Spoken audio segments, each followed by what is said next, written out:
नमस्कार, मैं राकेश परमार और आप देख रहे हैं महत्वपूर्ण मुद्दा। मित्रों, महत्वपूर्ण मुद्दे में आज जो सबसे महत्वपूर्ण है उसके पहले मैं दो बातें आपको बताना चाहता हूं। मित्रों, जब से सोशल मीडिया एक्टिव हुआ है तब से सोशल मीडिया इन्फ्लुएंस की संख्या बढ़ गई है। कुछ लोग इसका सार्थक इस्तेमाल करते हैं, जैसे मैं कर रहा हूं। कुछ लोग इसको ज्ञानवर्धक के रूप में इस्तेमाल करते हैं, जैसे आजकल आयुर्वेद की नुस्खे और कई चीजें बताई जा रही हैं। कुछ लोग इसको पढ़ाने के लिए कर रहे हैं, विद्यार्थी को शिक्षा दे रहे हैं। और कुछ लोग बेमतलब अपने आप को बने रहने के लिए, अपना नाम कमाने के लिए बदनाम हो रहे हैं और चाहते हैं कि चाहे इन किन प्रकार कुछ भी गंदी भद्दी हरकतें करके बने रहें, चाहे जमाना गाली दे, कानून उसका विरोध माने, चाहे जो हो। आजकल देख रहे हैं कि सत्य सनातन की देश दुनिया में बढ़ती लोकप्रियता से कुछ लोग ऐसे हैं जो सनातन देवी देवताओं को गाली दे करके अपने आप को बनाए रखना चाहते हैं कि लोग कम से कम जाने कि ये कौन बेहुदा बेहुदी है। मैं भारत के तमाम पुलिस वालों से हाथ जोड़ के प्रार्थना करता हूं कि ऐसे लोगों के विरुद्ध कोई एफआईआर वगैरह करने की जरूरत नहीं, क्योंकि ये चाहते हैं कि आप उनके विरुद्ध एफआईआर कर दें ताकि वो बदनाम ही सही नाम हो। आपका एक आसान तरीका आपको मैं बताता हूं जिससे ये बिल्कुल ठीक हो जाएंगे। वो है कि जो लोग इस तरह की भद्दी गंदी अश्लील और विद्रोह करने वाला बात पोस्ट करते हैं, उन्हें पकड़िए, तुरंत पकड़िए और उनका स्थान विशेष का रंग परिवर्तन करिए। हमारे देश के पुलिस इस विद्या को बखूबी जानती है और समय समय पर नहीं, प्रत्येक दिन करती ही रहती है। ऐसा कोई सगा नहीं जिसको पुलिस ने वह कला सिखाया नहीं हो। तो स्थान विशेष का रंग परिवर्तन ही एकमात्र उपाय है और उस परिवर्तित रंग का तस्वीर उसी वीडियो के साथ पोस्ट किया जाए और बताया जाए क्रिया प्रतिक्रिया। तो लोग देखेंगे कि क्रिया ऐसी थी तो पुलिस की प्रतिक्रिया कैसी थी, तभी जाकर के इस पर निदान पाया जा सकता है, इस पर कंट्रोल किया जा सकता है। मुझे नहीं लगता कि इसके अलावा कोई विकल्प है, क्योंकि वो लोग चाहते हैं कि एफआईआर हो जाए तो कोई आदमी नेता बन जाएगा, कोई इन्फ्लुएंसर बन जाएगा। क्योंकि हमारे देश में सुप्रीम कोर्ट को गाली दे करके लाखों मिलियन सब्सक्राइबर बनाया जाता है यूट्यूब पर ही। कई लोग यूट्यूब पर अपना फॉलोअर्स बढ़ाने के लिए, सब्सक्राइबर बढ़ाने के लिए कोर्ट को गाली दिए हैं, सरकार को गाली दिए हैं। मैंने भी देखा है कि अगर मैं कोई वीडियो में सरकार का तीखी आलोचना कर दिया तो उसके व्यूवर्स बढ़ जाते हैं, और अगर मैं कोई सार्थक बात कह रहा हूं तो व्यूवर्स 10, 20, 50 होते हैं। तो लोग कहते हैं कि क्या करिएगा, नाम हुआ तो बदनाम तो हुआ, गाली दो, गाली सुनो। खैर, आज का मुद्दा।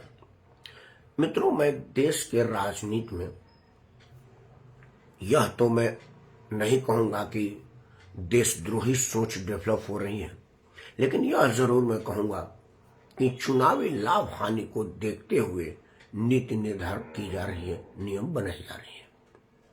दूसरा क्या है कि कोई चीज, कोई नियम, कोई काम, कोई अनुदान परिस्थिति जन अगर हो रहा है तो फिर वोट बैंक की मजबूरी में उसे जारी रखना आदमी लाभप्रद समझता है, क्योंकि अगर उसको बंद कर दे तो उससे उसका चुनावी नुकसान हो जाता है। शुरुआत करते हैं आजादी के समय से।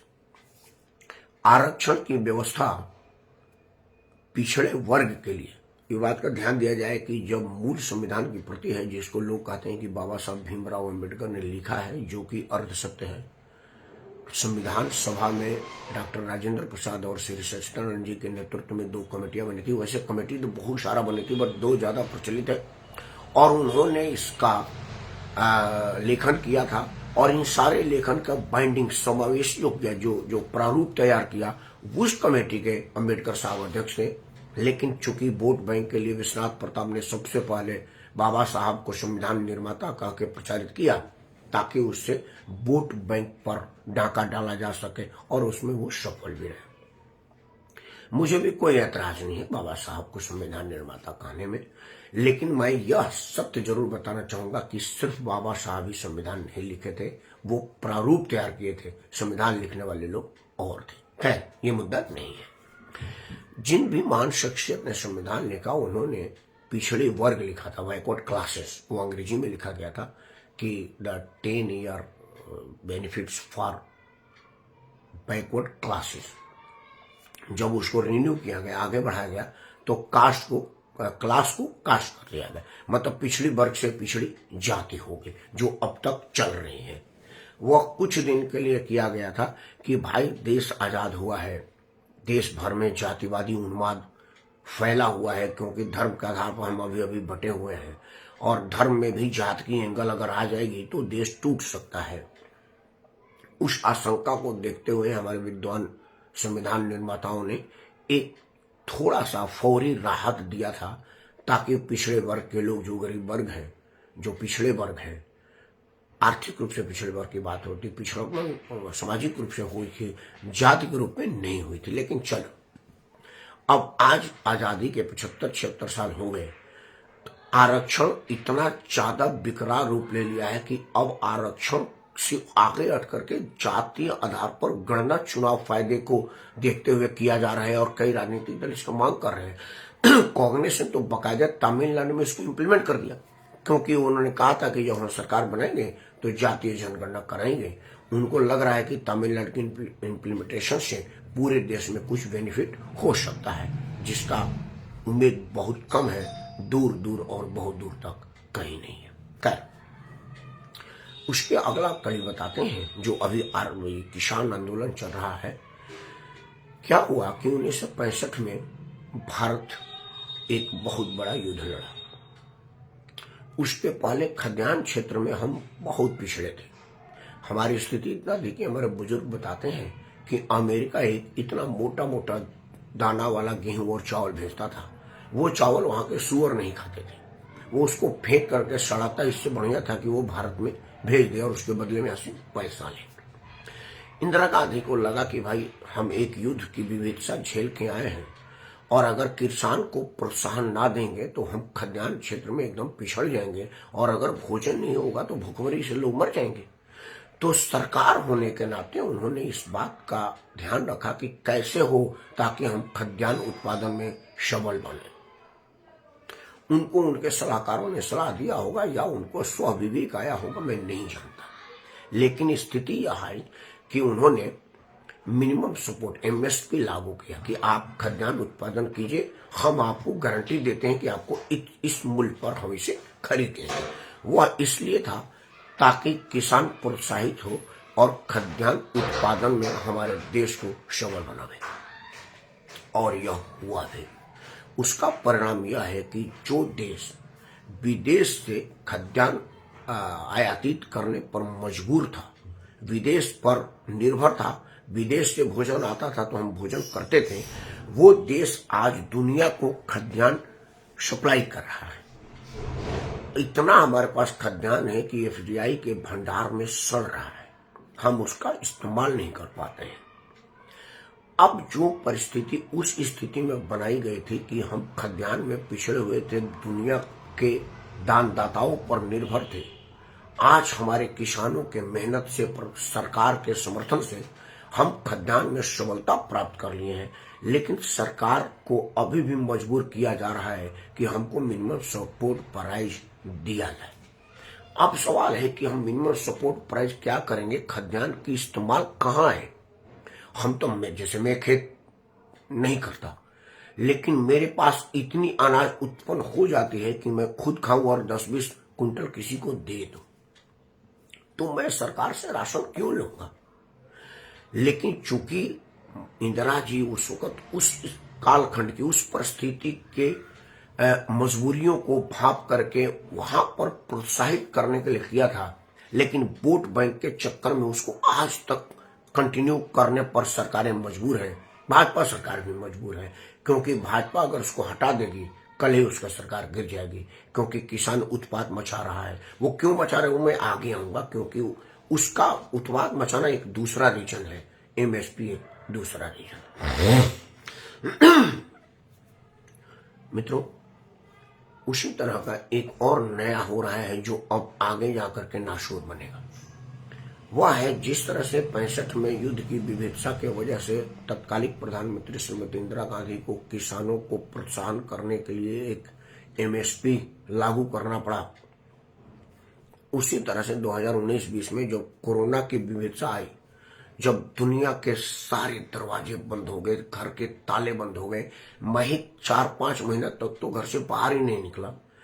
उस स्थिति में अमीर हो, गरीब हो, बड़ा हो, छोटा हो, हर आदमी भूखमरी पे आ गया, क्योंकि जिसके पास पैसा था, दुकान बंद थी तो खाता क्या। तब सहिष्णु हृदय हमारे प्रधानमंत्री, जो भी देश दुनिया में सर्वाधिक लोकप्रिय जननायक हैं, उन्होंने सोचा कि भाई आदमी का मदद कैसे किया जाए। हर आदमी घर में कैद है बिना किसी अपराध के, तो उन्होंने कहा कि भाई आदमी के प्रथम रिक्वायरमेंट होती है भोजन। आप घर में है तो हो सकता है कुछ देर बिना कपड़ा के रह जाए, क्योंकि मैं आपके सामने बैठा हूं तो ये कुर्ता जैकेट पहना हूं, वीडियो बंद होने के बाद मैं उतार करके बनियान में बैठ जाऊंगा अगर गर्मी होगी, और अगर सर्दी है तो एक स्वेटर पहन लूंगा। कुर्ता पैंट और मेकअप कोट पैंट पहन करके तो कोई घर में बैठता नहीं।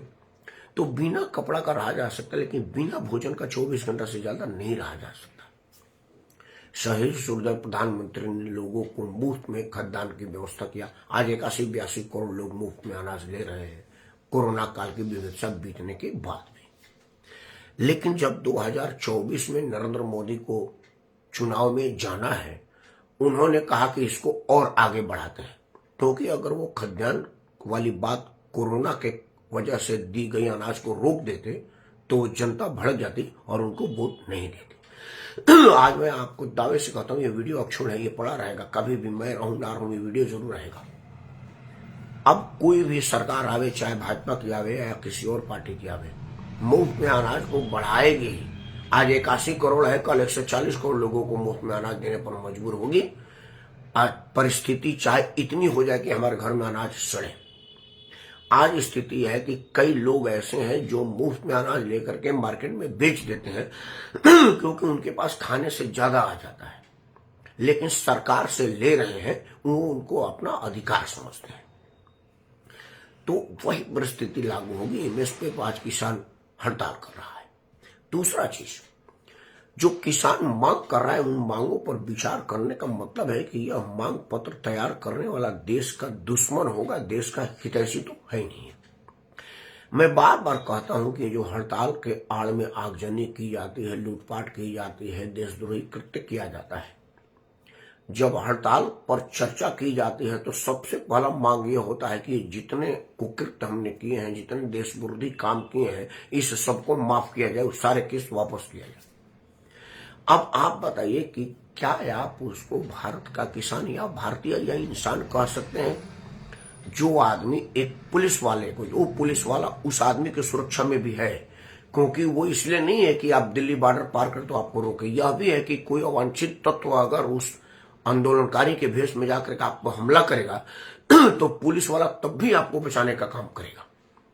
वो पुलिस वाला जो आप ही का बेटा है, क्योंकि मैं ये दावे के साथ कह सकता हूं कि मेरे जानकारी में, मेरे मालूमात में अभी 4-5 लोग देश के शिखर पर हैं।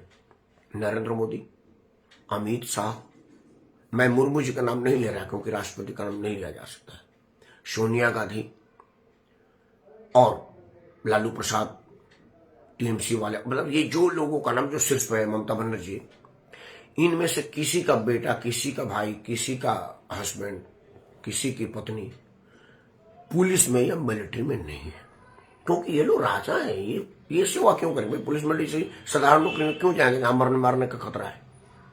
तो लड़ाई आपका नरेंद्र मोदी से है, लड़ाई आपका सोनिया गांधी से, क्योंकि अब तक सोनिया गांधी की सरकार थी, आज नरेंद्र मोदी गए, कल हो सकते किसी और के। लेकिन आप उस गरीब बच्चे को, वो आप ही का बेटा, किसी किसान का बच्चा है या किसी गरीब आदमी का बेटा है, क्योंकि अगर वो रतन टाटा का बेटा होता तो पुलिस में जाता ही नहीं। वो पुलिस में इसलिए गया कि वो एक गरीब घर का बच्चा था। उसको हाथ पकड़ करके ट्रैक्टर के नीचे फेंक करके ट्रैक्टर से कुचलना जा रहा है और आप मजे ले रहे हैं, आपको किसान कहे कि शैतान कहे? आपको बुरा लगेगा, मुझे खुशी होगी, क्योंकि वह तो किसान हो ही नहीं सकता जो सुरक्षा में तैनात लोगों को उठा करके गड्ढे में फेंके और ऊपर से पत्थर उसमें मारे। वह किसान हो ही नहीं सकता जो ट्रैक्टर दौड़ा करके आम पुलिस वाले को कुचले, आम भीड़ को कुचले। वो इंसान ही नहीं है, किसान तो हम सोच भी नहीं सकते। और अगर आप इसको किसान सोच रहे हैं तो आप भूल कर रहे हैं, और आप उसी गैंग का हिस्सा है जो गैंग यह आंदोलन को मॉनिटर कर रहा है, फंडिंग कर रहा है, दिशा निर्देश जारी कर रहा है, जो टूल किट का हिस्सा है। राजनीतिक हित में और राजनीतिक मजबूरी में आज बेशक विपक्ष के राजनीतिक दल के लोग इसका समर्थन करें, लेकिन समझ वो भी रहे हैं कि मामला क्या है। लेकिन वो फौरी लालच के लिए, फौरी फायदे के लिए चाहते हैं कि किसी तरह से किसान भाजपा से भड़क जाए और भाजपा के विरोध में वोट दे दे और मेरा कहीं कोई चांस बन जाए। सिर्फ कुछ वोटों के लिए वो देशद्रोहियों का साथ देने पर आमादा है और साथ दे रही है। किसान आंदोलन में आए हुए सभी लोगों को मैं देशद्रोही नहीं कर रहा, क्योंकि उसमें बहुत सारे किसान हैं और ऐसे किसान हैं जिनको यह पता ही नहीं है कि यहाँ असल में हो क्या रहा है। क्योंकि अगर वो आंख से देखते हैं कि भाई इस आंदोलन में एक पुलिस वाले को ट्रैक्टर के नीचे फेंक करके 2-3 बार आगे पीछे करके कुचला जा रहा है और हम उसको किसान माने, ऐसा मैं नहीं मान सकता। देखिए इसकी पृष्ठभूमि क्या है, 2 लाइन में कह दूं, वीडियो लंबा ना हो। मित्रों, अब तक हमारे देश में होता क्या था कि हम सब कुछ बाहर से लाते थे, सुई से लेकर के तलवार तक। हमारा देश सबल हुआ और हम कुछ चीजें खुद निर्मित करने लगे। नरेंद्र मोदी के आने के बाद हम बहुत से ऐसे क्षेत्रों में सबलता प्राप्त कर चुके हैं जिसमें आत्मनिर्भर हो गए हैं कि हमें किसी और पर निर्भर होने की जरूरत नहीं है। दाल व्यवसायी लोग, कनाडा से हम दाल खरीदते थे। कनाडा से दाल खरीदने का मानी था कि वहां कनाडा के खेती वाले लोगों को बेनिफिट था, क्योंकि वहां के किसानों को फायदा होता था और वहां के किसान लॉबी भारत को प्रभावित करती थी। नरेंद्र मोदी के प्रोत्साहन से दाल के क्षेत्र में हम सबलता प्राप्त कर चुके हैं और अब दुनिया को दाल दे रहे हैं। जब हमारे पास अपना ही खुद दाल है तो हम बाहर से दाल क्यों खरीदेंगे? हमने कनाडा से दाल खरीदना बंद कर दिया। अब ये जो हजारों करोड़ डॉलर का व्यवसाय कनाडा से दाल के रूप में हो रहा था, उससे दाल व्यवसाय की जो दाल माफिया है उसको प्रभावित हुआ। वो माफिया ज्यादातर वहां पर सरदार है और वो सरदार यहाँ के सरदारों को प्रलोभन दे करके, बरगला करके आंदोलन में झोंक रहे हैं और उसका फंडिंग वहां से कर रहे हैं। वो चाहते हैं कि भारत से इतनी मांग कर दो कि आर्थिक रूप से भारत दिवालिया हो जाए, बर्बाद हो जाए। मतलब 50-60 रुपये बढ़वा दो, मुआवजा ले लो। मांग क्या है? बिजली का जो कानून बना उसको हटाओ, मतलब किसान को बिजली का पैसा मत लो। आम किसान नहीं, सभी किसानों का कर्ज माफ कर दो। मतलब आप कर्जा ले रहे हैं तो उसकी माफ कर दीजिए, पैसा ना लिए। मतलब आप कर्जा लेते जाइए, उसको खाते जाइए और उसको माफी करते जाइए और भारत के कोष पर घाटा करते जाइए।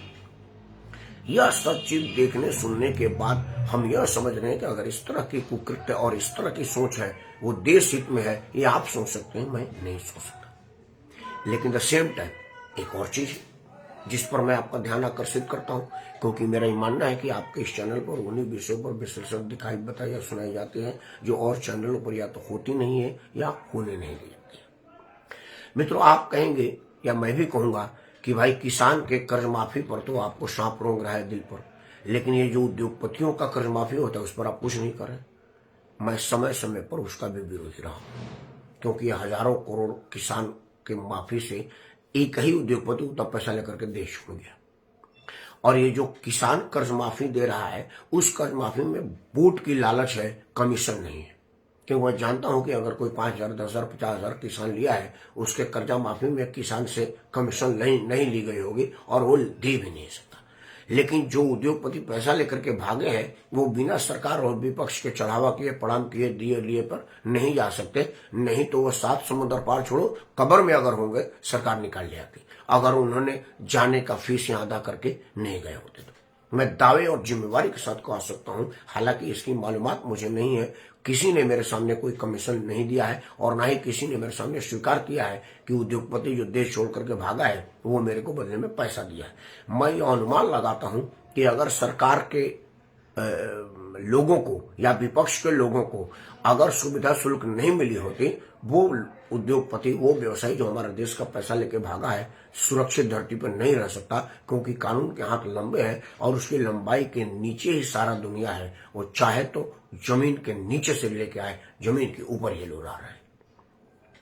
लेकिन सरकार यह किसी को नहीं बताते कि हर बार बैंक घोटालेबाजों का कर्जा माफ कर दिया जाता है, बेल आउट पैकेज दिया जाता है, और वो इसलिए कि उद्योगपतियों से सरकारों को रिश्वत मिलता है, सीधे सीधे बात करते, चंदा नहीं, और किसानों से वोट मिलता है। मतलब हर हाल में राजनीतिक दल का फायदा, एक तरफ वोट का फायदा और दूसरी तरफ नोट का फायदा, और ये वोट और नोट के चक्कर में आम जन पिसा जा रहा है, क्योंकि यह जो पैसा है वो हमारा आपका है। बैंक का लुटेरे जो बैंक में पैसा लेके गए हैं बैंक का, वो बैंक में तो पैसा जमा ही नहीं करते। तो बैंक अगर दिवालिया होता है तो उनको कोई खतरा नहीं है। बैंक में पैसा हम और आप जमा करते हैं। मैंने कुछ रुपया जमा कर रखा है बेटी के शादी के लिए, आपने कुछ पैसा जमा कर रहा है बच्चे के पढ़ाई के लिए, आपने कुछ पैसा जमा कर रखा है कोई बीमारी उमारी पड़ जाए तो उसमें मदद मिले, आपने कुछ पैसा जमा कर रखा है धीरे धीरे करके मेरी जो ऊपर की झोपड़ी है उसको हटवा कर पक्का करवा लेंगे, आपने पैसा जमा कर रखा है कि यार फूस के घर में रहते हैं, थोड़ा थोड़ा इकट्ठा करके थोड़ा ईंट का मकान बना लेंगे। मतलब ऐसे ऐसे लोग ही बैंक में पैसा जमा करते हैं, और इन लोगों का पैसा लूट करके उद्योगपति भाग जाता है, या इन्हीं लोगों के पैसे के सूद में आने वाले पैसे से उन लोगों का भरपाई किया जाता है। तो लूट दोनों तरफ से है, और लूट हम ही रहे हैं, हम ही को लोग लूट रहे हैं। यह विचार आप जरूर करिएगा, और यह विचार तब होगा जब आप इन सरकारों से प्रश्न पूछेंगे। और सरकार से प्रश्न पूछेंगे, मैं बार बार कहता हूं कि दो ही तरीका है। पहला, मेरे तरफ से बोलिए, लिखिए, सरकार को टैग कीजिए। जब हजारों लाखों लोग इन बातों को उठाने लगेंगे, पूछने लगेंगे, तो फिर सरकार सोचने पर मजबूर होगी कि यार लगता है मामला बिगड़ रहा है, बढ़ रहा है, क्योंकि राकेश परमार भी पूछ रहा है, और इसके साथ साथ हजारों करोड़ लोग भी पूछ रहे हैं कि हमारे पैसे की दोहन कब तक, मेरे पैसे के बल पर किसान को कर्ज माफी कब तक, मेरे पैसे के बल पर उद्योगपतियों का कर्ज माफी कब तक, मेरे पैसे की जिम्मेवारी आप कैसे ले सकते हैं? कानून के किस पन्ने में लिखा है कि मेरे पैसे पर आप लोगों को मुफ्त में बिजली दें, मुफ्त में राशन दें, मुफ्त में सुविधा दें, मुफ्त में सारा कुछ दें, और पैसा मेरे से ले? आपको मुफ्त में देना तो अपने घर से दे, हमें कहाँ पड़ा है। लेकिन आपके घर से तो 2 कौड़ी नहीं देंगे, बल्कि हमारे लिए पैसे में उनको देंगे मुफ्त, और कुछ अपने लिए भी बचाएंगे। तो ऐसा क्यों? इसलिए कि आपने हमको नशे की गिरफ्त में कर दिया है। आदमी जब नशे में आता है तो सोचने समझने की सलाहियत खत्म कर देता है, वो सोच नहीं पाता है कि हो क्या रहा है। मतलब हम कभी राम मंदिर के प्रभाव में वोट देते हैं, कभी बाबरी मस्जिद के प्रभाव में वोट देते हैं, कभी जाति के प्रभाव में वोट देते हैं, कभी अगले पिछले के प्रभाव में वोट देते हैं, कभी आरक्षण हटाओ और आरक्षण भगाओ के प्रभाव में वोट देते हैं। मतलब दिमाग पर से प्रेशर मुक्त हमने मतदान कभी किया ही नहीं कि हम ये समझें कि भाई मैं वोट देके जिस सरकार को ला रहा हूं, ये वही सरकार है जो मेरे पैसे पर किसान का कर्जा माफ करती है, मेरे पैसे पर लोगों का 200 यूनिट बिजली माफ करती है, मेरे पैसों पर उद्योगपतियों का कर्जा माफ करती है। क्यों? क्योंकि कहीं से वोट मिल रहा है, कहीं से नोट मिल रहा है। यह विचार जरूर करिएगा। और मैं उन तमाम किसानों से कहता हूं कि आप जो मांग कर रहे हैं, एक बार बजट बनाइए। आपका मांग इतने रुपये का है जितना भारत का पूरा बजट ही नहीं है, तो कहां से आएगा? देश बेचते, दुनिया के हाथ हो? आप यही चाहते हैं? मुझे पूरा विश्वास है कि आप ये नहीं चाहते हैं, इसलिए आपको पता ही नहीं है, और आपको बताने वाला कोई है ही नहीं, क्योंकि आप तो अभी प्रभाव में हैं। तो प्रभाव से बाहर निकलिए, बहकावे में ना अपना आका लगा। इन्हीं अनुरोध के साथ मैं राकेश परमार आप सबको अपना दिमाग लगाने की बात करता हूँ, इन सारे विषयों को गंभीरता से सोचने की बात करता हूँ कि मैं किसान के कर्ज माफी के भी विरुद्ध हूं, जहां से वोट में आता है, और उद्योगपतियों के कर्ज माफी के भी विरुद्ध हूं, जहां से नोट आता है। वोट और नोट सरकार और सरकार के विपक्ष को मिलती है, और पैसा मेरा जाता है। ऐसा ना हो, इन्हीं प्रार्थना, इन्हीं उम्मीद के साथ मैं राकेश परमार आप सबको सादर प्रणाम करता हूँ। जय हिंद, वंदे मातरम, जय भारत महान, और जय हो भारत का संविधान। धन्यवाद।